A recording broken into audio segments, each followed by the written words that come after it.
जिसका आप लोगों का इंतजार था।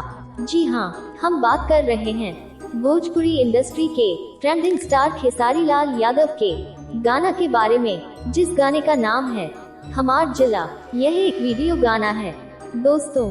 खेसारी लाल यादव ने आरा जिला गाना जितना भी आप लोगों के बीच लाया है, आप लोगों ने उस गाने को आते ही ट्रेंडिंग सेक्शन में ला देते हैं और हर गाने को ट्रेंडिंग में लाए।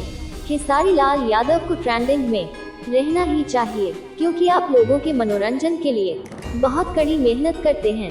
दोस्तों, हम बात कर रहे हैं हमार जिला गाना के बारे में। यह वीडियो गाना आदिशक्ति फिल्म से रिलीज कर दिया गया है।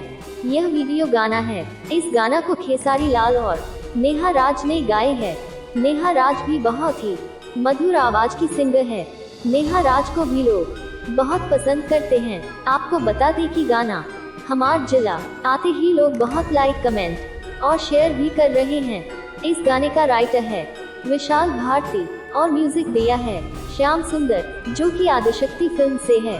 वीडियो डायरेक्टर आर्यन देव है। हमार जिला गाने को एडिट किए हैं शुभम जी ने। आपको बता दूं कि एडिट करना भी बहुत बड़ा काम होता है, इसमें समय बहुत लगता है। गाना रिकॉर्डिंग और वीडियो शूटिंग में भी बहुत मेहनत लगता है। तो दोस्तों, इस गाना को अच्छी तरह से फिल्माया गया है।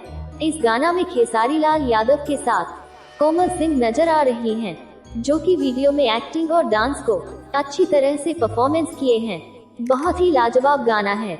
अगर आप इस गाना को नहीं देखे सुने हैं तो आदिशक्ति फिल्म्स के ऑफिशियल यूट्यूब चैनल पर सुने और वीडियो को देखें और अपना रिएक्शन कमेंट बॉक्स में बताएं, या तो इस वीडियो के डिस्क्रिप्शन में दिए गए लिंक पर क्लिक करके हमार जिला गाना का मजा ले सकते हैं और इस चैनल को भी सब्सक्राइब कर सकते हैं। ओके दोस्तों, बाय बाय।